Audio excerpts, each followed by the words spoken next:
Now that we've established that Caesar, Pompey, and Crassus are kind of deciding to make this kind of agreement between them, let's talk a little bit about it and about this agreement and how they come to this decision. They come to this decision, from what we can tell, is that each of them wants something from the Senate, and that they realize that the division between the populares and the optimates is causing problems for each of them individually, okay?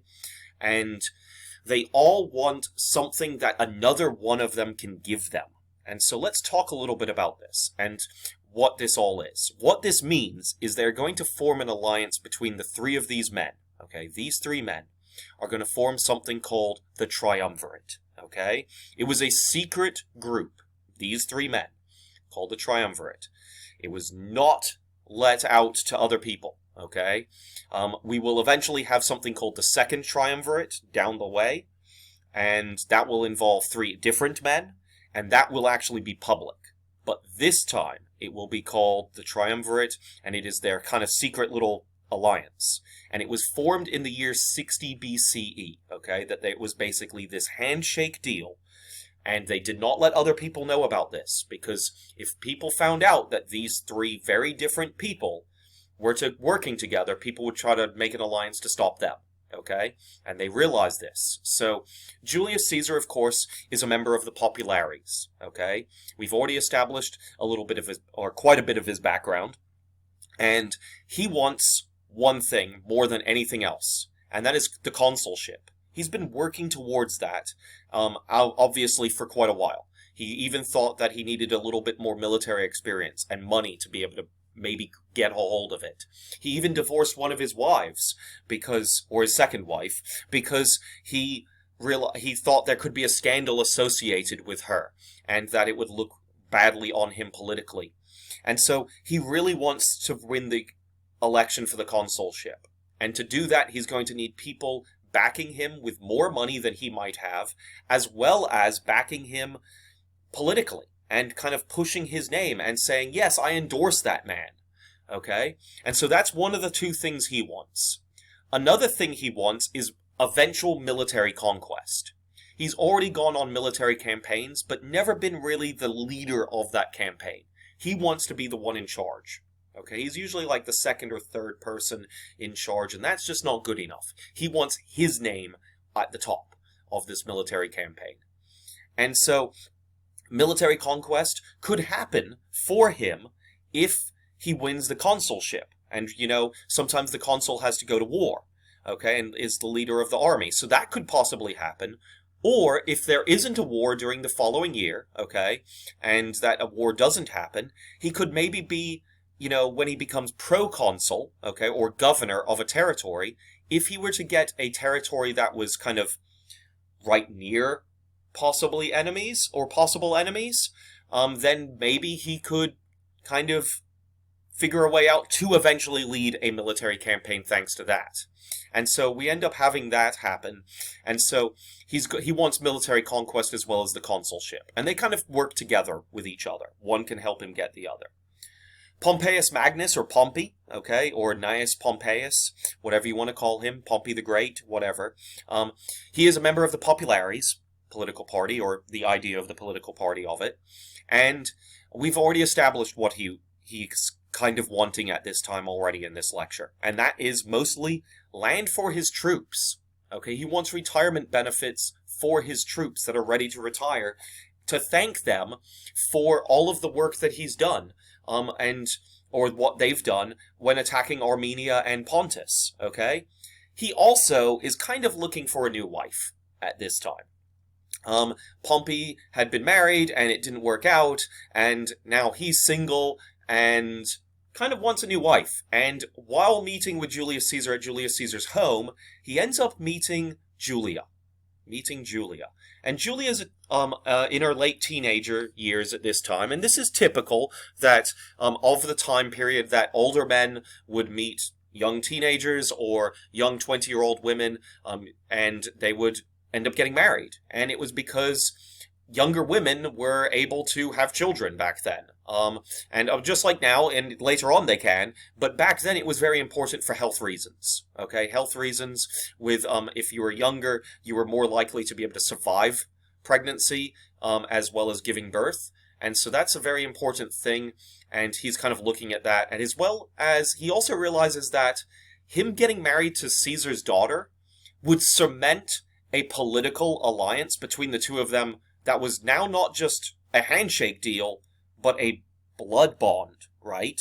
That Julia, his being married, being the daughter of one and married to the other, that would be a huge, huge alliance between the two. And so Caesar is more than happy to kind of try to set them up, and Julia actually falls for Pompey big time. She was flirting with him when she first met her, and it was kind of interesting, and it's because Pompey is a war hero. Yes, he's quite a few years older, right, than Julia, but he's a war hero, and he's respected and admired by the regular people as well as others throughout all of Rome. And so she kind of is smitten by him. And so it kind of is a kind of match made in heaven, even if it's a little bit of political one and a kind of weird because of the age difference. Okay, and there is a big age difference. But again, back then, that's how it was custom. Okay? Now, not so much. Marcus Crassus, of course, is an optimate. Okay? He's the odd man out here, right? Because the other two are populares, even though they're patricians. They're populares. He's an optimate. And he's, again, a patrician, but he's extremely wealthy. And what he's been trying to get through, as we've said already in this lecture, is he wants tax rebates or tax cuts for all of the stuff that he has been buying and selling and all of his land, as well as his silver mines and everything else. He gets taxed a lot on things, and he doesn't want to pay taxes. Okay? It's just one of those things that the rich don't always want to pay taxes. And he, again, is the equivalent of a multi-billionaire. Okay? Multi-billionaire, if not even more than that. Maybe even close to a trillionaire in equivalent money. Huge amounts of money. Okay? And so he wants tax rebates for himself, as well as his other optimate allies. And he also says he wants to be able to finally get a later military conquest himself. That his can wait a little bit. He's already kind of had that Spartacus revolt, putting down the Third Servile War 10 years beforehand, or at least 10 years beforehand, and about 10 years, 71. And he is now thinking in the year 60 that in a few years' time he wants to go off and conquer some new territory and become this military hero as well. Because he never got his triumph. He got an ovation. Remember the ovation, which is the other type of parade? It's a lesser parade. But he made it bigger by, spending more money and by, basically bribing the citizens to think that, oh, yeah, he's just as cool as Pompey. Well, Pompey has 3 triumphs at this point. 3. Crassus hasn't got one even yet, and Caesar hasn't gotten any yet. But that military conquest will get him that. Same with this, is they're both hoping that they will get a triumph. And so Crassus wants that down the road. And that's something that both of Pompey and Caesar say, yeah, we can help you with that. Because what the idea is, Pompey has armies. Pompey has loyal troops that he needs to retire some of them, but not all of them are ready to retire. And when the others aren't ready to retire, they'll want to fight, maybe for Caesar, and then maybe down the road they'll want to also fight for Crassus. And so he can entrust that, because troops eventually become loyal to the military commander, not to the Republic, remember, because they're the ones forcing the issue of the retirement benefits. Caesar also thinks he can help out with this all, because if he's the consul, he can go in the Senate and suggest ideas for the troops getting their retirement benefits as a consulship, so that benefits Pompey while he's consul, and he can suggest tax rebates and tax deductibles and stuff for the optimates and certain rich people, such as Crassus, in the Senate as well as eventually get himself his own military conquest and then set up Crassus's one in the future as well. And so the two of them really need him to become consul, and he really needs to become consul to be able to carry out his deal part to the two of them. And so in the year 60, at the end of the year 60, the three of them plot how to make it work, and basically both of them kind of endorse amongst their groups, okay, Caesar for being consul, okay, for being elected because Caesar puts his name on the ballot, and it sure enough happens at the end of the year 60, in December of the year 60, or the equivalent of December of the year 60, Caesar is elected as consul. Okay, he is elected to be the position of consul, thanks to these two helping out and giving Crassus money for his campaign, for his political campaign, and Pompey talking to all the populares, Crassus talking to a bunch of the optimates as well and saying, hey, that guy Caesar, he seems not that bad for a populares, And so Caesar ends up winning the election. Of course, at this same time, he is about to get married to his new third wife, Calpurnia. Okay, and right before the election, he gets married, and then the election comes, and he and his third wife are so happy because now he's been elected as consul. Okay, now his co-consul, meaning the other consul, because remember, consuls are always in pairs every year. And so he will be consul for 59, but he's going to have another guy with him. And that other man is a man named Marcus Bibulus. Marcus Bibulus. And Marcus Bibulus is a very, very strong-sided optimate person. Okay, he is a member of the optimates. And immediately, Caesar says, so there's a couple things I want to do for my consulship this year, and one of them is this land reform bill for the urban poor. And if we can do that, that is something I've been hoping for, and this is something I campaigned on. This is what I want. That's what Caesar says to Bibulus one day as a meeting. And Bibulus looks at Caesar and says, you're never going to pass that bill. I'm an optimate. I don't want land reform bills happening. Those are the same things that the Gracchi tried years ago, and they were voted down by my political party group, and even though that was a long time ago, almost 50 or so years ago, but still, he's like, no, that's not going to happen. It hasn't happened since, and it's not going to happen now under my watch as consul. And so Caesar already realizes that there's going to be a lot of problems between Marcus Bibulus and Julius Caesar during this consulship, okay, co-consulship of the two of them. Well, on the first day or so of consulship for the two of them in the year 59, Caesar goes through, and he goes to the Senate, and he talks to the Senate right away, and he says to the Senate, in the Senate building, here's this land reform bill that I have promised my constituents. This is what I want to do. And the populares are behind it. The optimates are against it. And again, what this would do is this would give land from some of those rich plantation-owning patricians, okay, to the poor people. It would take some of their land away from those rich plantation owners and give a little bit of land to a bunch of the very poor people that are living in the city of Rome, and so they can become farmers again, okay? And this would be returning of the small farm, and returning of the small farmer. And the populares want this, because the plebs want this. The poor people, the plebeians, want this big time. The optimates, just like Marcus Bibulus, do not want this, because they would lose some of their plantations. And so, they end up having this argument in the Senate. And the division is between the Senate, half and half. Optimates on Bibulus' side saying no, Julius Caesar and all of the populares saying yes. And so Caesar decides, you know what, let's have this discussion outside in the forum. And so he actually walks outside, and they actually sit outside on the forum. This is like the big pillar outside and podium outside the forum, and the forum is like the town square, okay, where the Senate building is right out in front of, okay? And so Caesar goes out to them, and he yells out to the crowd, and he says, Romans, please listen, we're discussing this issue that might have a lot to do with you. You may want to listen. And he's trying to grandstand, okay? And so Caesar ends up asking all of these people in the forum to listen. And he basically reads out some of the ideas about the land reform bill, and Bibulus and the optimates are like, no, this is bad.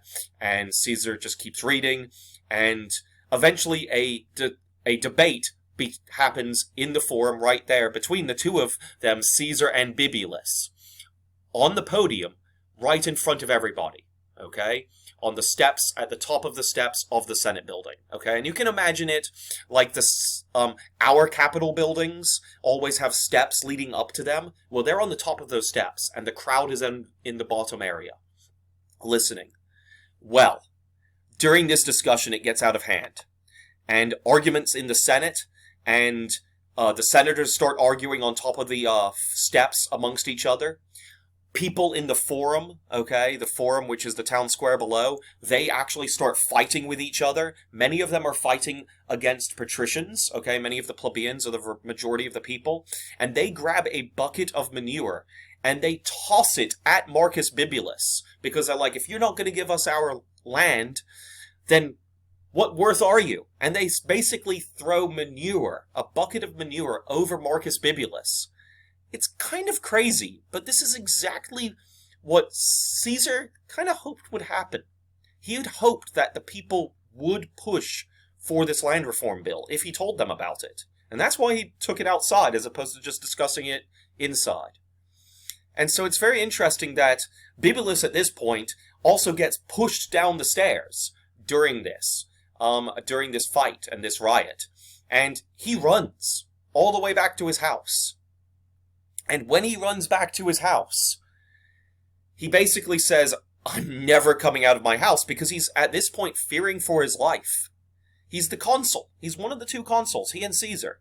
And he's now fearing for his life because he's worried that the people he pissed off that threw manure at him, actual manure on him, as well as threw him down the steps of the Senate building because they want their land reform bill. Okay, now these are regular poor people as well as senators that kind of helped cause this happen to him. And he's worried for his life. And for the rest of the year, every single day, when he is supposed to walk to the Senate building, okay, he comes up with an excuse on why he can't. He's one of the two elected officials, leading elected officials. He's supposed to go to the Senate building every single day. And he comes up with an excuse not to, because he's afraid for his life. He says one day, oh, well, I saw a bird flying backwards. It's a bad omen. Or, oh, there's clouds in the sky, that's a bad omen. And he would constantly make it religious reasons, okay? Religious omens being the reason why he shouldn't go. As well as, oh, I'm sick this day, and stuff like that. But basically it was always religious omens, were most of it. And so, he's supposed to be the other consul. And because he does not show up to the Senate building, Julius Caesar is basically the only consul for that year now. Almost from the get-go, starting out in the beginning of the year.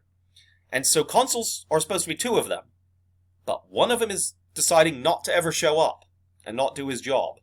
And so Caesar is basically the only consul that year, and it becomes known that year as the consulship of Julius and Caesar, as a joke.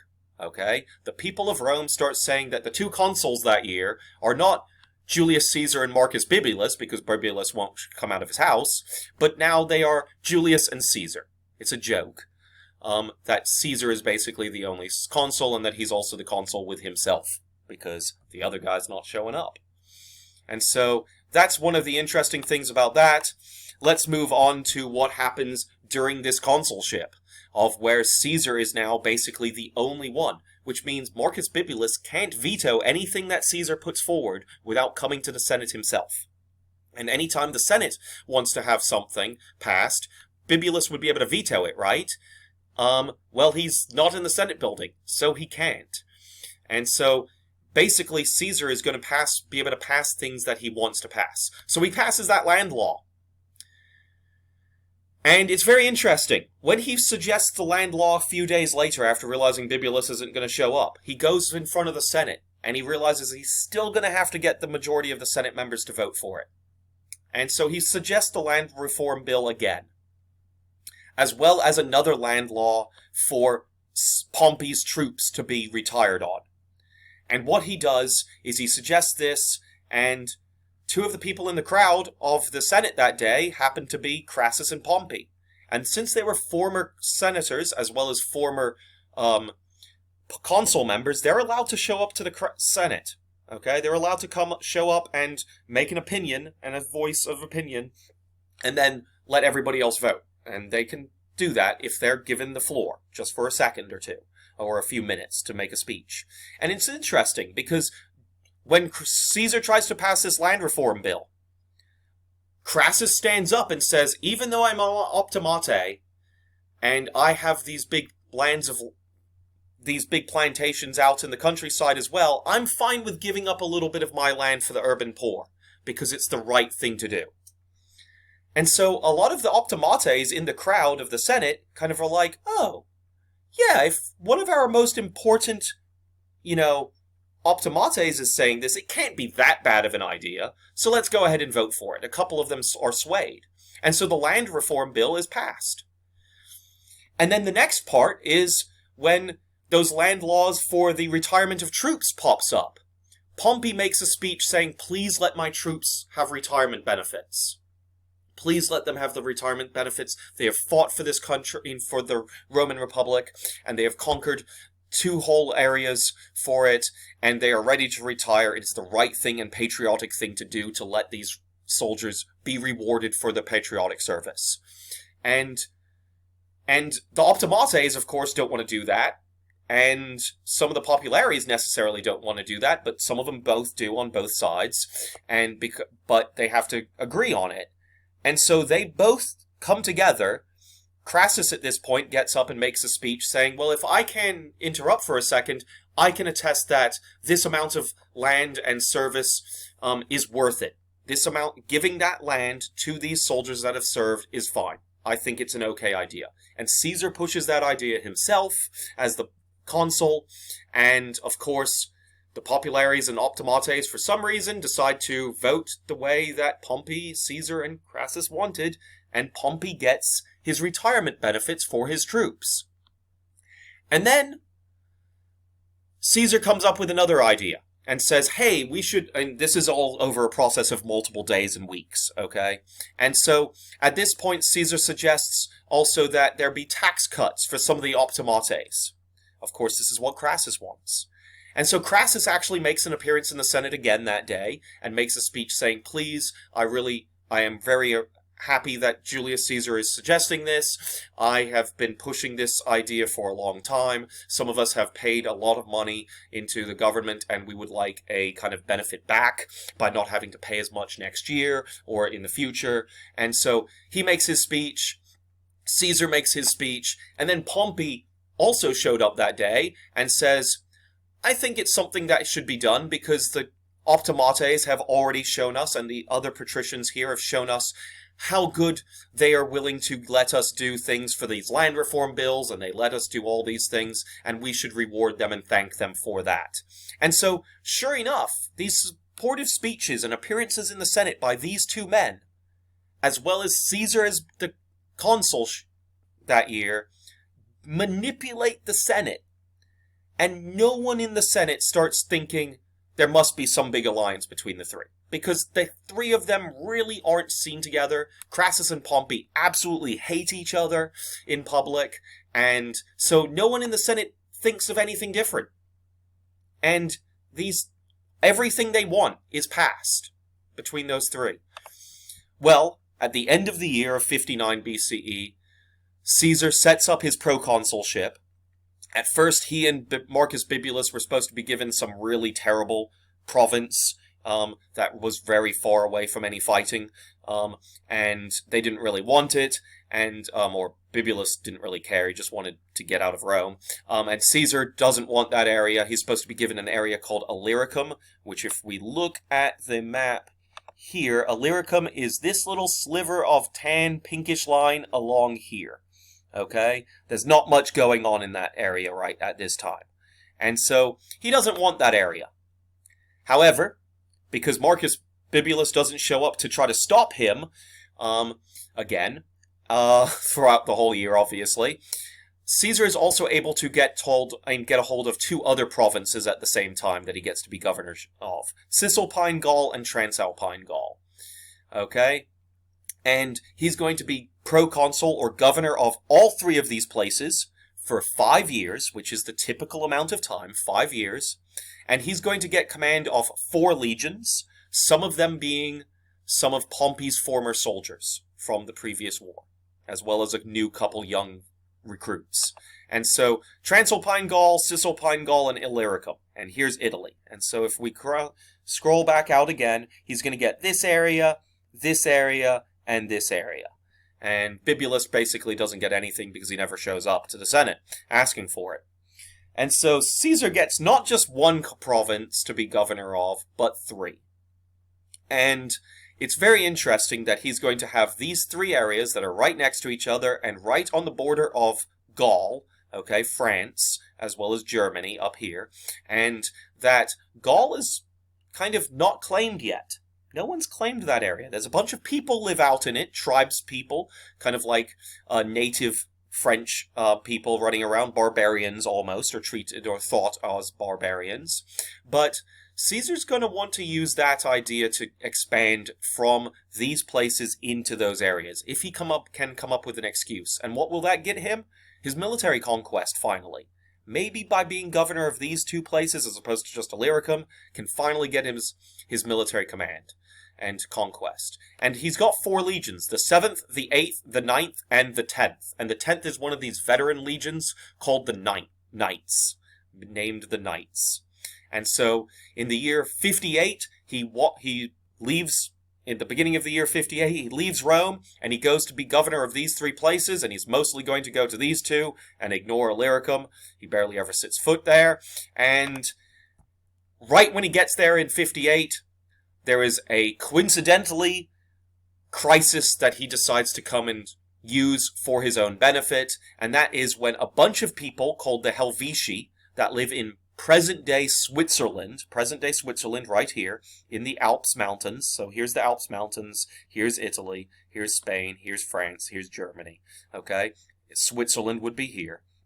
And the Helvetii are these tribes people that start migrating across the mountains into Gaul, okay? And as they start crossing into Gaul, they start crossing through part of this area, which is part of Transalpine Gaul, and because of that, Caesar says, oh, they're invading. And so he actually takes his troops and starts attacking them. And we will talk about that in the next lecture. Okay? And he is going to use that for his military conquest. And as you can see, he's in this area. Okay, right here. And the Helvetians are coming from here and going through here. They're migrating into the rest of Gaul. And they're going through his territory to do so. Next time, we're also going to talk about that kingdom of Parthia, because Crassus has finally figured out where he wants to go and conquer, and he realizes that if he goes out over in the east somewhere, that maybe he can be able to arrange a fight with the Parthians. And so we've got next time Caesar will invade the rest of Gaul, because he will use the excuse of attacking the Helvetians and fighting the Helvetians for protection to do basically all of these purple arrows everywhere throughout all of France. He is also going to go to several other unclaimed territories, hint hint, Germany and Britain. He also builds a really cool bridge. If you're an engineering major, then you're going to love that story. If not, and just love engineering or anything like that, hopefully you'll enjoy it too. If not, but I think you will. It's really cool. It's actually one of the marvels of the ancient world that he invents when he does this bridge. And then Crassus invades Parthia out here, and we're going to find out what happens to him and his army that does that. We also have the Triumvirate being broken. Something's going to happen where the members of the Triumvirate are no longer allied together, or some other cause of it, maybe. And then we're also going to touch upon the beginning of another Roman civil war, because that's what all of this is leading to, obviously. Okay, another major Roman civil war. All of that will be in Lecture Day 15.